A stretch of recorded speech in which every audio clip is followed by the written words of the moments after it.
नमस्कार, मैं हूँ संजय शर्मा। आप देख रहे हैं 4 पीएम न्यूज़ नेटवर्क। ये तो गजब हो गया। भारतीय जनता पार्टी सिंदूर सिंदूर का खेल खेल रही है और एयरफोर्स के चीफ ऑन कैमरा कह रहे हैं कि भारत की सरकार ने उनको संसाधन ही उपलब्ध नहीं कराए। एयरफोर्स को हथियार ही नहीं है, जहाज ही नहीं है। यानी एयरफोर्स में क्या-क्या कमियां हैं, ये एयरफोर्स के चीफ ने ऑन कैमरा बोल दिया। सरकार की स्थिति मुँह दिखाने लायक नहीं छोड़ी।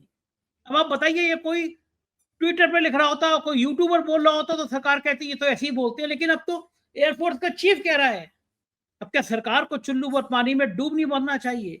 आप ऑपरेशन सिंदूर के नाम पर सिंदूर बांट रहे हैं और आपके एयरफोर्स का चीफ कह रहा है कि आपने तो एक तरह के अंधे कुएं में ढकेल दिया एयरफोर्स को। कहानी बहुत पेचीदा है। अभय द्विवेदी आज इसका एक एक पेच खोलेंगे। ट्रंप साहब ने कोर्ट में एफिडेविट दे दिया कि युद्ध मैंने रुकवाया है, ट्रेडिंग के नाम पर रुकवाया है। तो क्या भारत के विदेश मंत्री झूठ बोल रहे थे? प्रधानमंत्री नरेंद्र मोदी की सरकार क्या गलत बयानी कर रही थी कि किसी तीसरे देश का हस्तक्षेप नहीं है? और किसी तीसरे देश का हस्तक्षेप है तो भारत के लिए कितनी शर्म की बात है। आजादी के बाद से आज तक भारत और पाकिस्तान के बीच में किसी तीसरे देश की हम लोगों ने एंट्री नहीं होने दी, लेकिन अब मोदी सरकार ने अमेरिका को भारत और पाकिस्तान के बीच में मध्यस्थता स्वीकार कर ली। एक तरह की स्वीकारोक्ति है। या फिर मोदी जी को खंडन करना चाहिए कि एफिडेविट झूठा है। क्या हो रहा है देश में? ऐसे हालात क्यों बने? चलते हैं अभय द्विवेदी जी के पास, एक एक पॉइंट पे चर्चा करेंगे। बहुत अच्छी बातचीत है, सुनिएगा। आपको कुछ समझ में आए तो प्यारा भरा कमेंट, प्यार से लिख के कमेंट एक जरूर करिएगा। सुनते हैं अभय जी के पास। चैनल को सब्सक्राइब और ज्वाइन पहले कर लीजिए। 4 पीएम न्यूज नेटवर्क में स्वागत है अभय द्विवेदी जी आपका। भारतीय जनता पार्टी इस अभियान को, ऑपरेशन सिंदूर को इस तरह प्रचारित कर रही है कि सेना ने कुछ नहीं किया, लेकिन सारा कुछ भारतीय जनता पार्टी ने किया। क्या किया, मैं विषय पे नहीं जा रहा, क्योंकि मैं कुछ बोलूंगा तो वो देशद्रोह की श्रेणी में आ जाएगा कि राफेल गिरे या नहीं गिरे। राफेल विमान के बारे में मैं कोई सवाल नहीं करूंगा। लेकिन आज कल इंडियन एयरफोर्स के चीफ ने जो बयान दिया है वो रोंगटे खड़े कर देने वाला है। उन्होंने, शायद मेरे ख्याल से बदनामी भी हो रही होगी इंडियन एयरफोर्स की। जे आप भली भारत में खबरें प्रतिबंधित कर दें, लेकिन दुनिया जो छाप रहा है, टेलीग्राफ में छाप दिया राफेल के बारे में, तो बदनामी तो इंडियन एयरफोर्स के ऊपर ही आती है। कमियां तो कोई बताएगा नहीं एयरफोर्स के, लेकिन एयरफोर्स के चीफ ने ओपन बयान दे दिया कि साहब संसाधन ही उपलब्ध नहीं कराए जा रहे हैं, हथियार ही उपलब्ध नहीं कराए जा रहे हैं।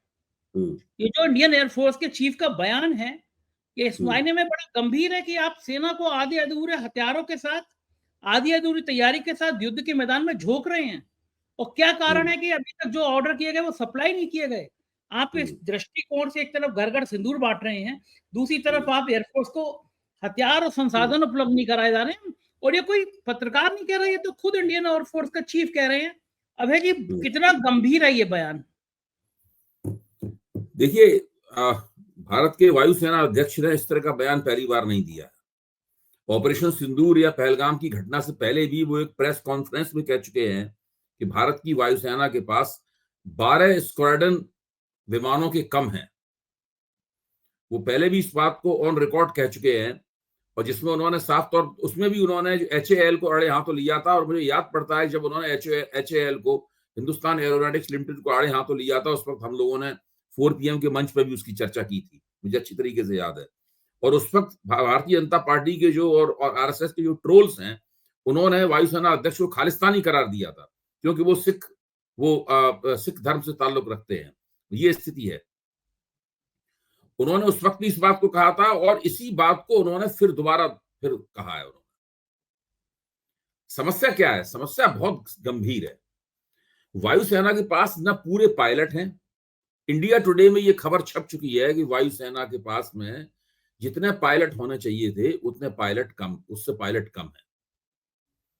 पिछले 3 साल में करीबन वायुसेना ने 222 पायलटों की भर्ती की पूरी कोशिश की, बहुत मेहनत की, उसके लिए तमाम लिखत पढ़त की, लेकिन वो 222 पायलट वायुसेना भर्ती नहीं कर पाई। हर वायुसेना में एक औसत होता है, जितनी सीट्स हैं यानी जितने विमान हैं उसके मुताबिक आपके पायलट्स का औसत क्या है। मतलब एक पायलट कितने विमानों को उड़ाएगा, उसका एक स्वस्थ औसत होता है। भारत की वायुसेना उस स्वस्थ औसत से काफी नीचे आ गई है। उसकी वजह है कि पायलटों की पूरी भर्ती नहीं हुई है। दूसरी समस्या क्या है कि पायलटों को ट्रेन करने के लिए, पायलटों को प्रशिक्षित करने के लिए जो हवाई जहाज होने चाहिए, उन हवाई जहाजों के भी वायुसेना में कमी है। जो हवाई जहाज हैं पुराने हो चुके हैं, और नए हवाई जहाज जो उनको मिलने चाहिए थे HAL के पास से, वो हवाई जहाज भी अभी तक नहीं प्राप्त हुए। जो उन्होंने राफेल खरीदे थे फ्रेंच कंपनी दसों से, उनकी संख्या केवल 36 थी, और एक राफेल जो है वो $288 मिलियन का था। यानी वो बहुत ही महंगा राफेल था। केवल 36 थे। जब 36 राफेल खरीदे गए थे, उसी वक्त ये बात आई थी कि इतने महंगे 36 राफेल से काम नहीं वायुसेना का चलेगा। वायुसेना को नई पीढ़ी के स्टील्थ फाइटर जेट्स चाहिए, जिन जेट को देने का वायदा HAL ने किया था, उस वायदे को पूरा नहीं किया। दूसरे, आज वायुसेना अध्यक्ष ने एक और बात कही है कि जब भी हम कोई रक्षा सौदा करते हैं, कोई डिफेंस डील करते हैं, तो हम लोग उसके ऊपर दस्तखत कर देते हैं, लेकिन उस डिफेंस डील को हम लोग पूरा नहीं करते समय के ऊपर। हम लोग दस्तखत करने में जितने आगे हैं, उस हिसाब से हम समय पे उसको पूरा नहीं करते। अच्छा, उनकी बात के बहुत ही संगीन मतलब है। और आप ये देखिए कि टीवी वाला जो मीडिया है, इसको हम लोग गोदी मीडिया कहते हैं, उसके ऊपर सरकार का शिकंजा कितना जबरदस्त है कि वायुसेना अध्यक्ष के वक्तव्य को शायद ही किसी टीवी चैनल ने चलाया हो। एक दो अडानी का जिस टीवी, विडंबना ये है, जिस टीवी चैनल को अडानी का टीवी चैनल कहा जाता है, NDTV ने, उन्होंने इसको न केवल चलाया, बल्कि उनके वक्तव्य को खोल खोल के अपनी तरफ से काफी उन्होंने बताया कि इतने इतने विमान कम है, इतने ये नहीं किया, वो नहीं किया, सब ये विमान मिलने चाहिए थे, ये अब तक मिलने चाहिए थे, नहीं मिले, सारा उन्होंने डिटेल में बताया। मैं ये कहना चाहता हूं कि ये एक बहुत बड़ी समस्या है जिससे भारत की रक्षा सेनाएं जूझ रही हैं। अभी थल सेना का मामला तो सामने आया ही नहीं है। ये मामला केवल वायुसेना का ही नहीं है, थल सेना का मामला तो सामने आया ही नहीं। थल सेना का मामला थोड़ा बहुत उस वक्त सामने आया था जब जनरल GD बख्शी ने चीख जो चीखने वाला अंदाज है, चीख के उन्होंने टीवी के ऊपर कहा था कि करीब 1,80,000 सिपाहियों की भर्ती हुई नहीं है वायु थल सेना में। और उसके बाद अग्निवीर वाला मसला भी इसी दौरान उठा। वो कोविड से इसको जोड़ रहे थे कि कोविड में नहीं हुई थी भर्ती, उसके बाद उस भर्ती की भरपाई नहीं की गई। बहरहाल जो भी हो, मैं नहीं जानता कौन सही कह रहा है, कौन गलत कह रहा है, मैं कोई डिफेंस एक्सपर्ट नहीं हूं, लेकिन मेरा कहना है कि ये सब बातें अब पब्लिक डोमेन में आ गई हैं। लेफ्टिनेंट जनरल GD बख्शी भी फौज के रिटायर्ड हैं, लेकिन वो सम्मानित व्यक्ति हैं, बहुत महत्वपूर्ण फौजी अफसर रहे हैं, महत्वपूर्ण कमान उनके हाथ में रही है। वायुसेना अध्यक्ष इस बात को कह रहे हैं, बहुत सारे डिफेंस एक्सपर्ट इस बात को कह रहे हैं। ये अपने आप में एक बहुत बड़ा सवाल है जिसको राष्ट्रीय मंच पे संसद में उठाया जाना चाहिए। विपक्ष को सवाल को उठाना चाहिए। देखिए, स्थिति क्या है, जब तक पाकिस्तान के साथ में एक बड़ा फौजी टकराव नहीं हुआ था, उस वक्त तक छवि क्या थी? उस वक्त छवि ये थी कि मोदी जी के नेतृत्व में भारतीय जो रक्षा सेनाएं हैं, अगर पाकिस्तान से युद्ध हुआ तो वो 2-3 घंटे में ही, हफ्ते और 1 दिन में ही पाकिस्तान को धो देंगी, ध्वस्त कर दिया जाएगा पाकिस्तान को।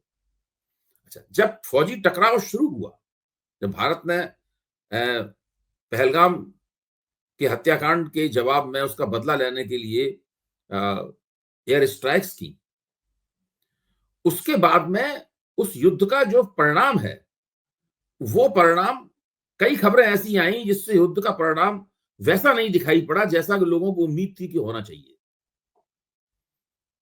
जैसे कि हमारे जो वायुसेना के DG है, वो इस बात को नहीं कह पाए कि हमारे विमान भी वापस आ गए और हमारे पायलट भी वापस आ गए। उन्होंने कहा हमारे पायलट सुरक्षित रूप से वापस आ गए। अच्छा, अब सवाल यह है कि सरकार स्पष्ट रूप से कुछ कह नहीं रही है। जो युद्ध से संबंधित जो नैरेटिव है, उस नैरेटिव में सरकार की तरफ से एक प्रामाणिक और विश्वसनीय, यानी सरकार जो कहती है वो प्रामाणिक होगा, लेकिन वो विश्वसनीय भी होना चाहिए। केवल इसलिए उसकी बात पे यकीन नहीं किया सकता, सरकार कह रही है, वो विश्वसनीय भी होना चाहिए। प्रामाणिक और विश्वसनीय नैरेटिव सरकार की तरफ से नहीं आ रहा है। उसके लिए जरूरी यह है कि किसी राष्ट्रीय मंच पर, जो कि संसद ही हो सकती है, ये नहीं जो चुनाव वोट पाने के लिए बिहार में और दूसरी जगहों पे रैलियां हो रही हैं, वो उसके लिए मंच नहीं है। वहां पर सरकार को पूरा पक्ष इस युद्ध से संबंधित, इस संघर्ष से संबंधित रखना चाहिए, और साथ में ये भी कहना चाहिए कि ये जो बातें कही जा रही हैं ये गलत हैं, या पूरी सही नहीं है, सही है तो केवल इतनी सही है, इतनी सही नहीं है। क्योंकि इस वक्त बहुत सी बातें चल रही हैं। अब जैसे कि एक बात ही चल रही है, मैं आपको बताता हूं। एक चीन की बनाई हुई मिसाइल है, मैं उस मिसाइल का नाम बताता हूं अभी आपको।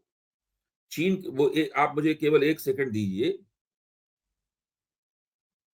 हाँ, बहुत चर्चा का विषय, सोशल मीडिया पे भी ये। अभी अभी मैं आपको बताता हूं। नहीं, वो सोशल मीडिया की बात नहीं है, बहुत ही प्रतिष्ठित अंतरराष्ट्रीय पत्रिकाओं में वो चीज प्रकाशित हुई है। हाँ, तभी चर्चा का विषय भी बनी है कि आखिर ये खेल युद्ध में हुआ तो हुआ क्या। चीन की जो मिसाइल है वो मिसाइल भारत में पड़ी मिली, यानी वो चलाई गई होगी पाकिस्तान की तरफ से, तो वो कहीं गिर गई। उसके बाद में उस मिसाइल को भारतीय सेना ने कब्जा कर लिया उसके ऊपर। उसके बाद क्लेम ये किया गया कि उस मिसाइल को खोल के उसके सॉफ्टवेयर का पता लगा लेगी भारतीय सेना। तो चीनियों ने इस बात का बड़ा मजाक उड़ाया। चीनियों ने कहा कि जब राफेल विमान आपके पास है, जब आप उसका जो सॉफ्टवेयर का सोर्स कोड नहीं पता लगा पाए, बार बार आप राफेल कंपनी से, दसों कंपनी से मांग रहे हो, दसों कंपनी आपको सोर्स कोड नहीं दे रही है, बावजूद इसके कि हिंदुस्तान उनका पुराना क्लाइंट है, पुराना खरीदार है उनका, तो आप उस मिसाइल को खोल के उसका सॉफ्टवेयर पता लगा लेंगे? आप सोचिए, भारत सरकार, भारतीय वायुसेना दसों कंपनी से पिछले, जब से राफेल विमान लिया है, कम से कम 1 साल से मांग कर रही है कि उसका सोर्स कोड बताएं वो। तो सोर्स कोड बताने से वो उस विमान के संचालन में और उसके इस्तेमाल में वायुसेना को बहुत सुविधा होने वाली थी। लेकिन दसों कंपनी ने आज तक वो सोर्स कोड नहीं दिया। तो जब ये खबर उड़ी कि भारत का एक राफेल विमान पाकिस्तान ने गिरा दिया है शुरुआती दौर में, तो फिर दसों की तरफ से ये कहा गया कि ये जो दुर्घटना हुई है, ये जो विमान गिरा है, ये विमान की कमी नहीं है, ये भारत में मेंटेनेंस की प्रॉब्लम है। भारत में विमानों के, हमारे विमानों के मेंटेनेंस की प्रॉब्लम है, और यहाँ के जो पायलट हैं उनका प्रशिक्षण अच्छी तरह से नहीं हुआ, उनकी ट्रेनिंग बढ़िया नहीं हुई। ये बाकायदा आधिकारिक रूप से दसों कंपनी ने भारत के ऊपर आरोप लगाया है। भारत सरकार ने इसका खंडन कर दिया कि नहीं, आपकी बात गलत है। तो दसों कंपनी ने अपने ऑडिटर्स भारत सरकार से कहा, हम अपने ऑडिटर्स भेजेंगे जो चेक करेंगे कि आप विमानों का मेंटेनेंस ठीक कर रहे हैं कि नहीं कर रहे, और वो ये भी देखेंगे कि आपके पायलट्स योग्य हैं कि नहीं है कि वो इतने जबरदस्त और अत्याधुनिक विमान को उड़ा पाए। भारत सरकार ने उनकी इस मांग को भी खारिज कर दिया है कि कि आपके ऑडिटर आके ये चेक करेंगे। भारत सरकार ने कहा, किसी ऑडिटर को यहाँ आने की इसकी इजाजत नहीं दी जाएगी, इस प्रकार की जांच पड़ताल करने की इजाजत नहीं दी जाएगी। तो इस वक्त हालत यह है कि दसों कंपनी में, भारतीय वायुसेना में और भारत सरकार के बीच में जबरदस्त तकरार चल रही है, और इस पूरी तकरार को जो अंतरराष्ट्रीय आयुध कंपनियां हैं, हथियार बनाने वाली कंपनियां हैं, वो बहुत दिलचस्पी के साथ देख रही हैं। इन्हें अनिल अंबानी को भेजना चाहिए ना। अनिल अंबानी को बीच में डाला गया था दिवालिया कंपनी को राफेल में, तो कहना चाहिए अनिल अंबानी से, जाओ भैया ले आओ वो सोर्स। अनिल अंबानी को जो गायब इस वक्त है क्या, इस वक्त देश की 2-3 बड़ी प्राइवेट सेक्टर की कंपनियां जो हैं, वो डिफेंस में बड़ी तेजी के साथ आगे बढ़ी हैं। उसमें एक है रिलायंस। अनिल अंबानी वाला मामला तो फंसा हुआ है, लेकिन रिलायंस भी कंपनी भी डिफेंस के क्षेत्र में उतरी है। अडानी जी भी डिफेंस के क्षेत्र में बड़े पैमाने पर उतरे हैं, और सरकार को काफी उम्मीद है इन दोनों कंपनियों से कि ये जो कमी है डिफेंस में, भारत में आयुध निर्माण की, उस कमी को पूरा करेंगे। कहीं कहीं भारत ने अच्छा काम भी किया, जैसे ब्रह्मोस मिसाइल है, वो भारत की बहुत अच्छी मिसाइल है, और उस मिसाइल को भारत सरकार सोचती है कि और दूसरे देश भी अगर हमसे खरीदना चाहें तो हम उन्हें बना के उस मिसाइल को बेच सकते हैं। इस प्रकार की कुछ भारत ने भी चीजें बनाई हैं, इस बात से इनकार नहीं किया जा सकता। तो मेरा कहने का मतलब यह है कि ये पूरा मामला जो है वो बुरी तरीके से फंसा हुआ है, हवा में लटका हुआ है। अच्छा, अब इसकी इसकी विश्वसनीय और प्रामाणिक जानकारी क्या है, ये जब तक भारत सरकार नहीं देगी तब तक इसके ऊपर ऐसी हवाबाजी, ऐसी चर्चाएं होती रहेंगी, इसमें अफवाह ज्यादा होगी और तथ्य कम होंगे। एक बार वो ऐसी जानकारी दे दे, इस पे अंतर्राष्ट्रीय स्तर पे जितने भी विशेषज्ञ कहते हैं हाँ ये भारत सरकार की दी हुई जानकारी सही है, सारी समस्या हल, विपक्ष भी चुप हो जाएगा, सारी सारी चीजें हल हो जाएंगी। पता नहीं वो लोग क्यों जानकारी नहीं देते। बिल्कुल ठीक बात है। इधर अंतर्राष्ट्रीय स्तर पर एक बड़ा उथल-पुथल ये भी हो रहा है कि सुना है कि एलन मस्क का और ट्रंप का टाटा बाय बाय हो गया, लेकिन उससे भी बड़ी खबर ये है कि कोर्ट में कह दिया गया है, अब तो शपथ पत्र देके कह दिया गया है कि भारत और पाकिस्तान का युद्ध अमेरिका ने रुकवाया, ट्रेडिंग के मुद्दे पर उठाया। ये तो बहुत चौंकाने देखिए, वाली बात है। मान रहे थे ट्रंप ये हल्का-फुल्का ट्रंप आदमी। ट्रंप ट्रंप और एलन मस्क का सवाल है, इसके ऊपर हम लोग फिर कभी चर्चा कर लेंगे, ये भी महत्वपूर्ण है, लेकिन ये अमेरिका का मुद्दा है। ट्रंप ट्रंप और एलन मस्क के बीच जो समीकरण जो था, जिसने ट्रंप की जीत में बहुत बड़ा योगदान किया, वो समीकरण टूट गया है। ये दूसरी बात जो आपने कही है वो भारत से संबंधित मुद्दा है। घटना अमेरिका में हुई है लेकिन मुद्दा भारत से संबंधित है। एक इंटरनेशनल ट्रेड से संबंधित एक इंटरनेशनल कोर्ट है, अदालत है, उसमें टैरिफ के सवाल पर अमेरिका के वाणिज्य मंत्री को एक हलफनामा देना था। उस हलफनामे में उन्होंने ये दावा किया है कि टैरिफ का सवाल इतना महत्वपूर्ण है, वो ट्रंप की टैरिफ नीति के समर्थन में हलफनामा देना था उन्हें। उन्होंने कहा कि इतना महत्वपूर्ण है कि हमने टैरिफ का सवाल उठा के भारत और पाकिस्तान के बीच का युद्ध रुकवा दिया। तो ये वही बात है जो ट्रंप ने पहले कही थी। जब ट्रंप ने ये बात पहले कही थी और भारत में इसके ऊपर बहुत विवाद हुआ, तो भारत के विदेश मंत्रालय ने ट्रंप का और अमेरिका का नाम लिए बिना ये कहा कि अमेरिका से बातचीत हुई थी हमारी युद्ध विराम से पहले, लेकिन उसमें ट्रेड का कोई जिक्र नहीं हुआ था। अब उसी बात का खंडन कर दिया उन्होंने। अब उन्होंने एक इंटरनेशनल कोर्ट में एफिडेविट देके ये बात कही। इसका मतलब है कि अब आधिकारिक रूप से अमेरिका उस बात को कभी वापस नहीं लेगा, और अगर वो वापस नहीं लेगा तो वो अंतरराष्ट्रीय मंचों पर, ग्लोबल मंचों पर लगातार इस बात को वो लोग बार बार कहते रहेंगे। अभी तक ट्रंप इस बात को कहते थे, अब अमेरिका का हर बड़ा मंत्री और हर कोई प्रवक्ता ये बात कहेगा, और बार बार भारत सरकार की आधिकारिक वक्तव्य है उसका खंडन होगा इसमें। तो ये एक ऐसी स्थिति है जो भारत के लिए काफी शर्मिंदगी और परेशानी वाली बन गई है। अब ये कैसे इससे निपटेंगे, ये समझ से बाहर है। जहां तक मेरी जानकारी है, अभी कुछ दिन पहले तक तो वहां पर भारत के विदेश सचिव विक्रम मिस्री गए हुए थे। वो डोनाल्ड ट्रंप प्रशासन से बातचीत कर रहे थे, और उनके आने के बाद मेरे ख्याल से अब तक वहां पर भारत के जो डिप्टी एनएसए हैं वो रवाना हो गए होंगे या पहुंच गए होंगे अब तक अमेरिका। वो भी इसी तरह की सब बातें कर रहे होंगे। इसका मतलब है कि इन लोगों की तमाम कोशिशें ठंडन गोपाल साबित हुई। अमेरिकनों ने कोई लिफ्ट नहीं दी, और उन्होंने वही बात कह दी जिसका आधिकारिक रूप से भारत के विदेश मंत्रालय ने खंडन किया था। तो ये तो तो बड़ा ये मसला और भी ज्यादा इस बात की मांग करता है कि सरकार एक संसद का विशेष सत्र बुलाए और उसमें विपक्ष के सवालों का जवाब देते हुए ठीक ठीक, प्रामाणिक, विस्तृत और विश्वसनीय वक्तव्य दे, जिससे सारे संदेह दूर हो जाएं, सब बातें खत्म हो जाएं। कांग्रेस ने आरोप लगाया कि हम कह रहे हैं विशेष सत्र बुलाओ तो बुला नहीं रहे हैं। अब सुना है कि आपातकाल के विषय पर एक विशेष सत्र बुला रहे हैं जिससे बातों को गोलमोल कर दिया जाए, टाल दिया जाए। इस मुद्दे पे वहां पे विशेष वो कांग्रेस विरोधी बातें करेंगे, इन्होंने आपातकाल लगाया था। इस बात से तो जो ऑपरेशन सिंदूर से संबंधित जो विवाद है वो तो खत्म नहीं होंगे इससे। अब उसमें होगा ये कि जब ये आपातकाल लगाएंगे, आप ये सब बातें बोलेंगे, तो कांग्रेस ये सब सवाल उठाएगी, विपक्ष ये सब सवाल उठाएगा, तो पूरे सत्र में एक जद्दोजहद होती रहेगी, वॉकआउट होते रहेंगे और कुछ होगा नहीं उसके अंदर। नेता देखिए, प्रतिपक्ष ये कहना हमने घुसकर मारा, ये बहुत हो चुका। मैंने कल भी कहा था कि ये कहने से अब लोग संतुष्ट नहीं होंगे। ठीक बात लोगों है। के दिमाग में ये सवाल है, उन सवालों का जवाब देना पड़ेगा। अच्छा, वो नेता प्रतिपक्ष को तो बहुत राइट होते हैं ना, राहुल गांधी अगर चाहें तो वो जवाब मांग सकते हैं, मतलब उनको तो दखल देने का पूरा अधिकार है। अगर हाउस में वो मांगेंगे, जैसे उन्होंने पहले सवाल का किया था कि क्या भारत के जहाजों को असर पड़ा, तो सरकार को अंततः जवाब तो देना ही पड़ेगा ना। कब तक वो इस बात से सीधा सा जवाब होगा कि इस पूरे घटनाक्रम में क्या भारत का कोई जहाज गिरा या नहीं गिरा? अगर ऐसी कोई बातचीत होगी तो या तो हाँ करेंगे या ना करेंगे। चीजें सामने आएंगी तो बहुत हाँ, और नहीं, अप्रिय से जवाब तो देना ही पड़ेगा, शायद इसीलिए सत्र बुलाना नहीं चाहते।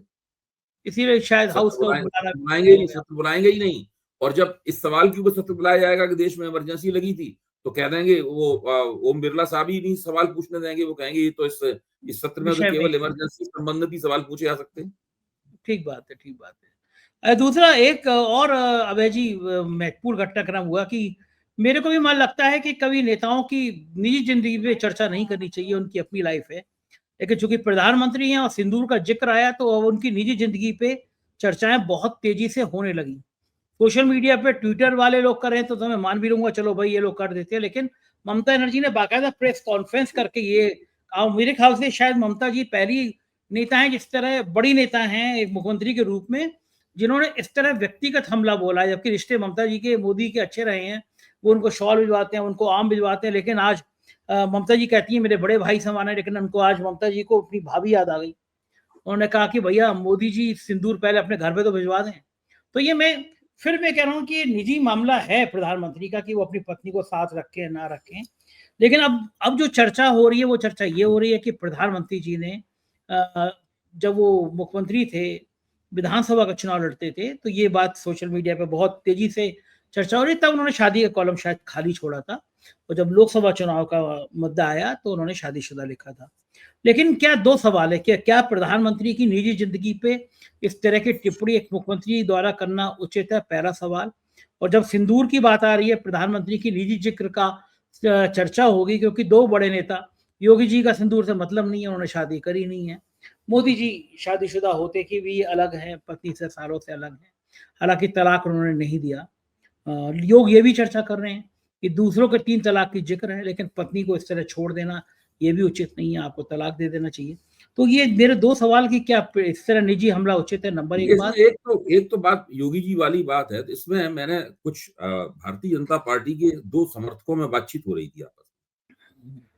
क्योंकि थोड़ी देर पहले तक वो मुझसे बहस कर रहे थे और काफ़ी भारतीय जनता पार्टी का समर्थन कर रहे थे। हर बात में भारतीय जनता पार्टी की तारीफ़ कर रहे थे। मोदी जी की तारीफ़ कर रहे थे, योगी जी की भी तारीफ़ कर रहे थे। फिर थोड़ी देर बाद मुझसे बातचीत होना बंद हो गई, फिर वो आपस में बातचीत करने लगे। तो मैं भी सुन रहा था उनकी बातचीत। तो उस आपस की बातचीत में तर्क ये था कि योगी जी मोदी जी से श्रेष्ठ हैं। तो उन्होंने दूसरे ने कहा क्यों श्रेष्ठ हैं? कि देखिए मोदी जी तो शादी कर चुके हैं, भले ही उनकी पत्नी से ताल्लुक ना हो, लेकिन योगी जी ने तो शादी नहीं की। तो जिसने शादी नहीं की वो उस आदमी से श्रेष्ठ है जो शादी कर चुका है। वो ज्यादा बड़ा त्यागी है, वो राष्ट्र की ज्यादा बेहतर सेवा कर पाएगा। ये सब उन दो समर्थकों का तर्क था। खैर इस बात को छोड़ दीजिए एक बार।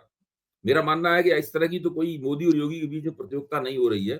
प्रतियोगिता होगी भी तो नागपुर में बुलाएंगे सरसंघ चालक, दोनों को आमने सामने बैठाएंगे और फिर उन दोनों के बीच में वाक युद्ध करवाएंगे। तब वो तय करेंगे कि अगले प्रधानमंत्री पद के लिए इन्हीं को जारी रखा जाए या इनको हटा के इनको बना दिया जाए। ये मुझे नहीं पता है कैसे होगा सब ये काम। मैं तो केवल अंदाजा लगा सकता हूँ। जहां तक प्रधानमंत्री के व्यक्तिगत जीवन का सवाल है, देखिए प्रधानमंत्री ने स्वयं दूसरों के व्यक्तिगत जीवन का सम्मान नहीं किया है। आपको याद होगा 50 करोड़ की गर्लफ्रेंड वाली टिप्पणी। क्या वो किसी के व्यक्तिगत जीवन में हस्तक्षेप नहीं था? क्या किसी के व्यक्तिगत जीवन पर आक्षेप नहीं था वो? प्रधानमंत्री जो चाहते हैं वो कहते हैं। अब प्रधानमंत्री की डिग्री का सवाल है, क्या वो उनके व्यक्तिगत जीवन का प्रश्न है? वो उठाया जाना चाहिए कि नहीं उठाया जाना चाहिए? प्रधानमंत्री अपनी मां से जब मिलने जाते थे तो वो उनका व्यक्तिगत जीवन था। एक बेटा अपनी मां से मिलने जा रहा है, उसको पूरे देश में राष्ट्रीय स्तर पर उसका प्रसारण क्यों होता था?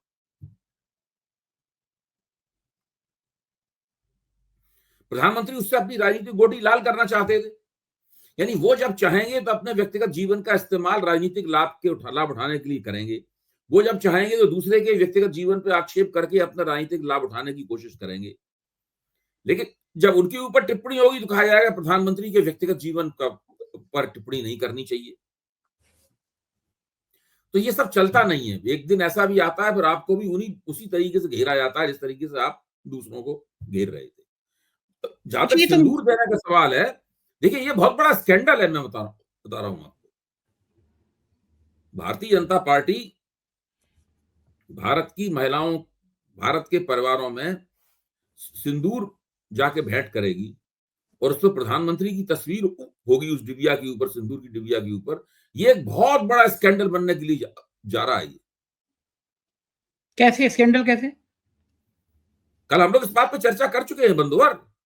ये हाँ सनातन धर्म के अंदर, हिंदू धर्म के अंदर सिंदूर कोई पार्टी अपने वोटरों को नहीं, वोटर महिलाओं को नहीं भेंट कर सकती। सिंदूर जो है वो, सिंदूर देने का काम पति का होता है। ठीक बात है। इन इन सब बातों से बीजेपी थोड़ा परेशान तो है, क्योंकि इतना ज्यादा मीम बन रहे हैं सोशल मीडिया पे, ऐसे ऐसे लोग वीडियो कर रहे हैं कि मेरे घर में घुस के दिखाओ, मैं डंडे मारूंगा, कोई मेरी पत्नी को सिंदूर कैसे दे सकता है। अरे मतलब बाढ़ सी आ गई है सोशल मीडिया पे। मेरे ख्याल से ये भारतीय जनता पार्टी का पहला एक ये कोई मूवमेंट है, पहला कोई फैसला है जिसका इस हद तक विरोध हो रहा है। ये दांव आखिरी सवाल मेरा ये कि क्या ये दांव पूरी तरह से उल्टा पड़ गया है अभय जी? देखिए ये दांव तो उल्टा पड़ेगा ही, क्योंकि ये जिसने भी ये पूरी रणनीति बनाई है उसने मुझे लगता है कि काफी मूर्खता का परिचय दिया है, बिना सोचे समझे रणनीति बनाई है। और जिसने उसकी बनाई हुई रणनीति को मान के उसे लागू करने का हुक्म दिया है, वो भी चक्कर में फंसेगा इस मामले में, क्योंकि ये ठीक नहीं है बिल्कुल। ये बहुत ही भद्दा लग रहा है सुनने में कि किसी घर में बिल्कुल महिला को जाके सिंदूर भेंट किया जाए उस व्यक्ति के जरिए जो उसका पति नहीं है। सही बात है। आप सोचिए कि क्या लगेगा कि अब वो धाकड़ साहब जाएं और किसी महिला को सिंदूर दें, जो हाईवे किंग है, जिनके नाम से सोशल मीडिया पे हाईवे किंग लग गया है, वो दें। या बलिया के वो नेताजी जो एक नर्तकी को गोद में बैठाए हुए हैं, वो किसी को सिंदूर दें। इस तरह के लाइन लगाए हुए नेता हैं बीजेपी के अंदर, वो किसी को दें। मतलब नित्यानंद से लेकर चिन्मयानंद तक सब नाम, बड़े बड़े नाम, ये किसी को सिंदूर दे, उसको कैसा लगेगा? गजब गजब सीन होने वाला है। बहुत बहुत शुक्रिया अभय जी, आज आपने इतना बढ़िया समय दिया, थैंक यू। ये थे अभय दुबे जी और आपने पूरी बातचीत सुनी। मुझे यकीन है बातचीत आपको पसंद आई होगी, बहुत सामयिक थी, समय के आधार पर थी। बताइएगा कैसी लगी। शुक्रिया, थैंक यू।